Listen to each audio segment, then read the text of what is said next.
सीआईवी and सीआईवी made simple. तो दोस्तों आज हम लोग अपने सीआईवी एवीएम के मॉड्यूल डी का यूनिट 26 डिस्कस करेंगे, जो कि बेस्ड है ओवरव्यू ऑफ क्रेडिट मैनेजमेंट पे। जैसा कि टॉपिक का ही नाम है, ये हमारा मॉड्यूल डी का पहला यूनिट है। और दोस्तों इसमें हम लोग क्रेडिट मैनेजमेंट का एक बेसिक ओवरव्यू लेंगे। ठीक है दोस्तों, तो देखेंगे आखिर क्रेडिट मैनेजमेंट टॉपिक में हमें समझना क्या क्या है दोस्तों। तो जिन लोगों को लोन विभाग में बैठते हैं बैंक में, तो उनके लिए ये पूरा मॉड्यूल काफ़ी बेनिफिशियल है। और जनरल लोगों को भी, सभी लोगों के लिए ये मॉड्यूल बेनिफिशियल है, क्योंकि आप समझ सकते हैं कि हमारे एवीएम के जो एग्जामिनेशन होते हैं, सीआईवी के एग्जामिनेशन होते हैं दोस्तों, उसमें इससे रिलेटेड काफ़ी अच्छे क्वेश्चन पूछे जाते हैं। तो चलिए दोस्तों, एवीएम से हम लोग इस टॉपिक को समझते हैं, एक एक पॉइंट वाइज समझेंगे। तो सबसे पहला चीज़ डिस्कस किया गया है कि बैंक का जो लोन पॉलिसी है और अदर एस्पेक्ट जो है क्रेडिट मैनेजमेंट का, वो किस किस प्रिंसिपल से इन्फ्लुएंस होता है, यानी कौन कौन से सिद्धांत उसे प्रभावित करते हैं दोस्तों। तो पहला है सेफ्टी ऑफ फंड, दूसरा है उसका पर्पज़ क्या है, तीसरा है दोस्तों प्रॉफिटेबिलिटी, चौथा है सिक्योरिटी, और पांचवा है रिस्क स्प्रेड। तो दोस्तों ये सब टर्मिनोलॉजी आप लोगों को बार बार रिपीट होंगे इस पूरे चैप्टर में, इस पूरे यूनिट में, दोस्त मॉड्यूल में। देखिए, कोई बोरोवर जो है हो सकता है इंडिविजुअल हो, या हो सकता है कोई सेल्फ प्रोप्राइटरी फर्म हो, या हो सकता है वो पार्टनरशिप फर्म हो और जॉइंट वेंचर हो, या हो सकता है एचयूएफ हो, हिंदू अनडिवाइडेड फैमिली हो, या कोई कंपनीज हो, या स्टैट्यूटरी कॉरपोरेशन हो, या कोई ट्रस्ट हो, या कोऑपरेटिव सोसाइटी हो। तो ये बोरोवर, ये सभी में से कुछ भी हो सकता है दोस्तों।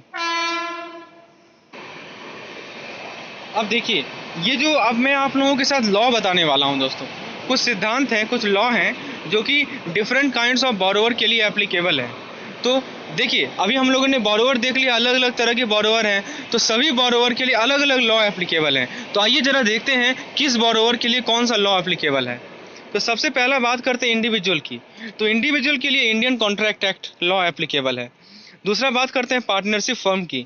तो पार्टनरशिप फर्म के लिए इंडियन पार्टनरशिप एक्ट में एप्लीकेबल है दोस्तों। इसमें क्वेश्चन ऐसे पूछ लिया जाता है, कम से कम मैच द फॉलोइंग टाइम में पूछ लिया जाता है। तो आपको पता होना चाहिए कि कौन सा एक्ट किस किस बोरोवर के लिए लागू होता है दोस्तों।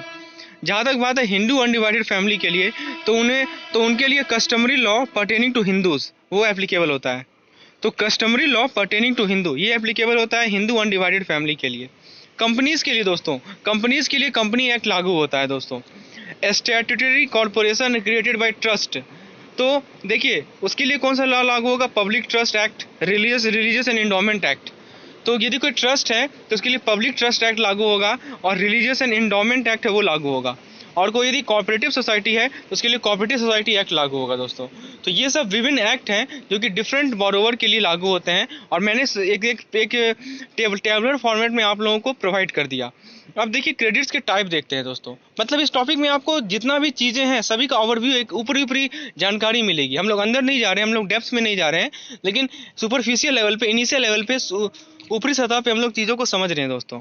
सबसे पहले देखिए, क्रेडिट को दो भाग में डिवाइड किया गया है, एक है फंड बेस्ड क्रेडिट और एक है नॉन फंड बेस्ड क्रेडिट। तो फंड बेस्ड क्रेडिट क्या होता है कि जो एक्चुअल ट्रांसफर होता है मनी का, वो बैंक से बोरोवर तक होता है दोस्तों, तो उसे कहते हैं हम लोग फंड बेस्ड क्रेडिट। और नॉन फंड बेस्ड क्रेडिट क्या होता है दोस्तों, कि कोई भी ट्रांसफर, मनी का ट्रांसफर नहीं होता है, लेकिन बैंक कमिटमेंट देती है क्लाइंट के बिहाफ में। ठीक है दोस्तों, तो जहाँ मनी का ट्रांसफर हो तो वो फंड बेस्ड क्रेडिट, और जहाँ पे मनी का ट्रांसफर नहीं हो बल्कि बैंक केवल अपना कमिटमेंट दे, तो वो होता है नॉन फंड बेस्ड क्रेडिट। अब देखिए, फंड बेस्ड क्रेडिट को डिवाइड कर सकते हैं शॉर्ट टर्म क्रेडिट में और लॉन्ग टर्म क्रेडिट में। यानी कम समय के लिए यदि पैसा का लेन देन हो रहा है तो शॉर्ट टर्म कहलाएगा, और दोस्तों लंबे समय तक यदि क्रेडिट हो रहा है तो वो लॉन्ग टर्म कहलाएगा। जहाँ तक नॉन फंड बेस्ड क्रेडिट की बात है, तो वो उसका एग्जांपल है दोस्तों bank guarantee, letter of credit, forward contract, ये सब हमारे नॉन फंड बेस्ड क्रेडिट के एग्जांपल हैं। तो इस प्रकार से हम लोगों ने दो टाइप ऑफ क्रेडिट देख लिए, एक से फंड बेस्ड क्रेडिट और एक से नॉन फंड बेस्ड क्रेडिट। वो बहुत सिंपल से चीज़ें हैं दोस्तों, आप लोग समझ सकते हैं। फ्रेंड्स, आप लोग में से जिन लोगों को पीडीएफ की रिक्वायरमेंट है, मैं अपनी सभी के सभी पीडीएफ आप लोगों को प्रोवाइड करूंगा, एवीएम, बीएफएम और आपके यहाँ जो रिटेल बैंकिंग है सभी का। तो दोस्तों आपको कुछ नहीं करना है, आपको बेसिकली इसके पिछले मैंने एक वीडियो बनाया था, उसे आप एक बार देखिए, समझिए। आपको दो प्लान है हमारा, एक 59 का और एक 159 का, जो भी आपको सुटेबल लगे उस हिसाब से आप मुझे पे कीजिए, और मैं आप लोगों को एक एक मॉड्यूल का पीडीएफ आप लोगों को प्रोवाइड करूँगा। तो चलिए दोस्तों, जो लोग इच्छुक हैं, जो लोग इंटरेस्टेड हैं, वो मुझे कॉन्टैक्ट कीजिए, वो पिछला वाला वीडियो देखिए, या डिस्क्रिप्शन में आपको एक वीडियो का लिंक मिल जाएगा, उसे आप लोग देख सकते हैं। अब देखिए दोस्तों, हम लोग बात करते हैं बिजनेस सेगमेंट की।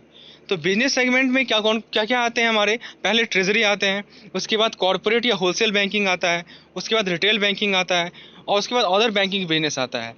तो ये सब बिजनेस सेगमेंट के पार्ट है। हम लोगों ने ट्रेजरी आपने देखा होगा, ये हमारा जो BFM का मॉड्यूल सी है वो पूरा का पूरा ट्रेजरी पे ही बेस्ड है दोस्तों, ठीक है। और कॉर्पोरेट और होलसेल बैंकिंग, रिटेल बैंकिंग पे तो पूरा एक हमारा एक सिलेबस चैप्टर ही है दोस्तों रिटेल बैंकिंग का। आप लोगों को पता होगा, जिन लोगों ने इलेक्टिव रिटेल बैंकिंग लिया होगा, तो हम लोग सभी कुछ कवर करने वाले हैं अपने इस CIB के प्रिपरेशन के दौरान।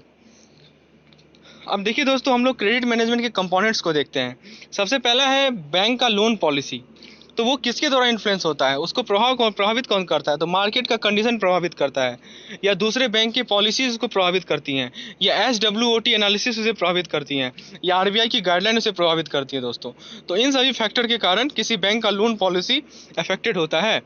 अब देखिए, इसके अंदर हम लोग ये समझेंगे किसी बोरोवर का एक्सपोजर लिमिट क्या है और सेक्टर्स के लिए एक्सपोजर लिमिट क्या है, ये दो चीज़ हम लोग देखेंगे। अब देखिए दोस्तों, क्रेडिट अप्रेजल के बारे में समझते हैं। तो क्रेडिट अप्रेजल कैसे होता है, तो उसके लिए 5C है। 5C क्या है? कैरेक्टर, कैपेसिटी, कैपिटल, कंडीशन और कोलेट्रल। ये 5C इंपॉर्टेंट रोल प्ले करते हैं। इसके बाद दोस्तों एक क्रेडिट डिलीवरी का चैप्टर है। इसमें हम लोग क्या देखेंगे, डॉक्यूमेंटेशन कैसे होता है, फिर चार्जेस कैसे क्रिएट होते हैं। ये सभी के सभी चैप्टर है दोस्तों, आगे आने वाले चैप्टर्स हैं। हम लोग बस एक ओवरव्यू, बेसिक ओवरव्यू ले रहे हैं। एक बार दिमाग में बैठ जाना चाहिए कि हाँ ये होता क्या है दोस्तों, ठीक है। एक इंट्रोडक्शन समझिए आप। उसके बाद कंट्रोल एंड मॉनिटरिंग, कैसे कंट्रोल किया जाएगा, कैसे मॉनिटर किया जाएगा, ये हम लोग देखेंगे। उसके बाद आता है दोस्तों रिहेबिलिटेशन एंड रिकवरी। उसके बाद आता है दोस्तों रिस्क मैनेजमेंट आइडेंटिफिकेशन, और फाइनल है मेजरमेंट एंड इवैल्यूएशन।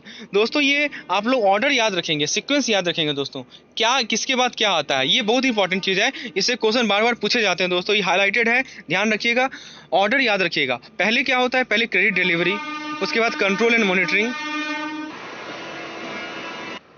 उसके बाद rehabilitation and recovery, risk management identification and measurement and evaluation. अब देखिए दोस्तों, हम लोग RBI की गाइडलाइंस को देखते हैं।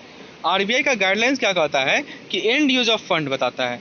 उसके बाद दोस्तों प्रायोरिटी सेक्टर, आप लोग जानते होंगे कि 40% प्रायोरिटी सेक्टर है, जिसमें से एग्रीकल्चर को 18% दिया गया है, वीकर सेक्शन को 10% दिया गया है, फॉरेन बैंक को 32% दिया गया है, स्मॉल इंटरप्राइजेज को 10% दिया गया है, एक्सपोर्ट क्रेडिट को 12% दिया गया है। किसका? तो ANBC का, एडजस्टेड नेट बैंक क्रेडिट।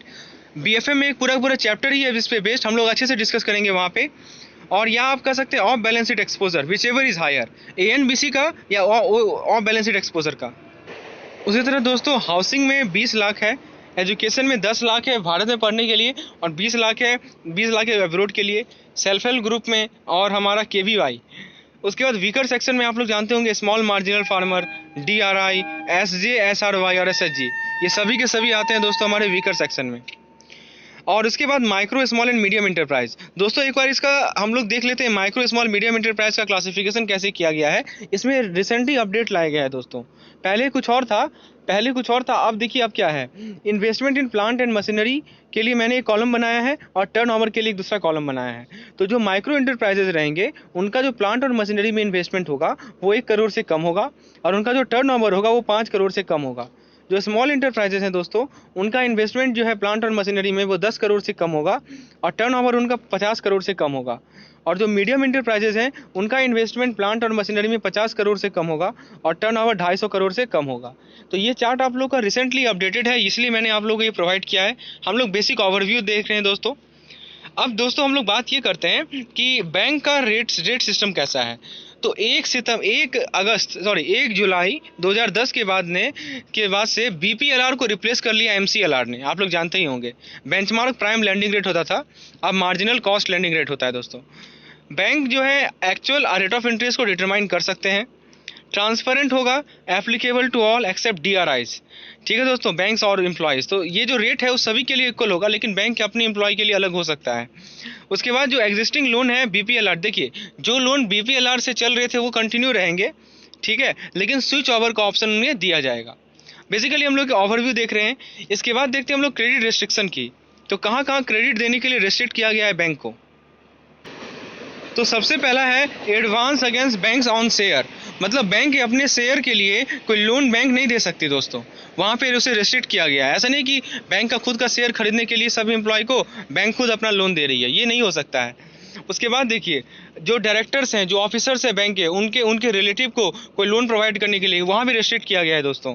इसके बाद कोई सेंसिटिव कमोडिटीज़ हैं, उसके खरीद बिक्री के लिए उसके लिए लोन नहीं दिया जाता है। उसके बाद यदि दूसरे बैंक का एफडी है दोस्तों, उसके अगेंस्ट लोन नहीं देना है।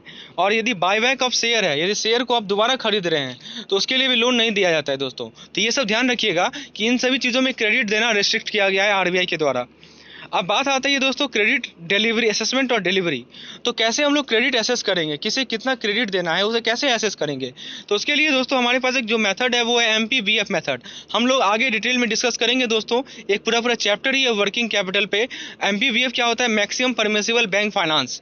हम लोग डिटेल में डिस्कस करेंगे ये आखिर है क्या, और केस पे बेसिस पे आप लोगों को केस स्टडी पूछा जाएगा तो हम लोग उसे अच्छे तरीके से डिस्कस करेंगे।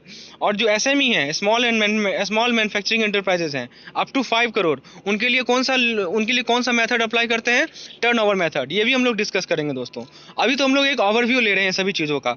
और यदि कोई सीजनल साइक्लिकल इंडस्ट्रियल बैंक हैं तो उन्हें एग्जम्प्ट मिलता है विद अप्रूवल ऑफ बोर्ड। अब दोस्तों एक फेयर प्रैक्टिस कोड है, ठीक है, ये देखिए क्या होता है, ये कहाँ कहाँ एप्लीकेबल होता है दोस्तों। फेयर प्रैक्टिस कोड जो है वो लोन एप्लीकेशन के समय, लोन के प्रोसेसिंग के समय, अप्रेजल के समय टर्म्स एंड कंडीशन होते हैं दोस्तों। डिसबर्समेंट के समय हमें फेयर प्रैक्टिस कोड को मेंटेन रखना है। पोस्ट सैंक्शन, आपने सैंक्शन कर दिया लोन को, उसके बाद डिसबर्समेंट होगा तो वहाँ पे आपको फेयर प्रैक्टिस कोड को मेंटेन करना है। फिर यहाँ पे डिस्क्रिमिनेशन होगा, मान लीजिए कि कोई डिस्क्रिमिनेशन है या कोई रिकवरी में हरासमेंट हो रहा है या अकाउंट का टेक ओवर करना है, इन सभी चीज़ों में दोस्तों हमें फेयर प्रैक्टिस कोड को मेंटेन करना है। सभी का फेयर प्रैक्टिस कोड दिया हुआ है दोस्तों। तो दोस्तों ये था हमारा ये चैप्टर। इसके अलावा इस चैप्टर में और कुछ नहीं समझना है, जैसा कि नाम ही से ही क्लियर है, ओवरव्यू। तो मैंने जितने भी इंपॉर्टेंट पॉइंट्स है इस चैप्टर से वो आप लोग को समझा दिया। होपफुली चीज़ें आपको समझ में आ रही होंगी। यदि PDF की रिक्वायरमेंट है तो नीचे डिस्क्रिप्शन में जाइए, वहाँ एक लिंक मिलेगा, उसे क्लिक कीजिए, आपको रेगुलर PDF हर एक चैप्टर के मिलते रहेंगे। तो दोस्तों इस लेसन को लाइक जरूर करें, चैनल को सब्सक्राइब करें और भी लोगों को जोड़ें इस चैनल के साथ। धन्यवाद।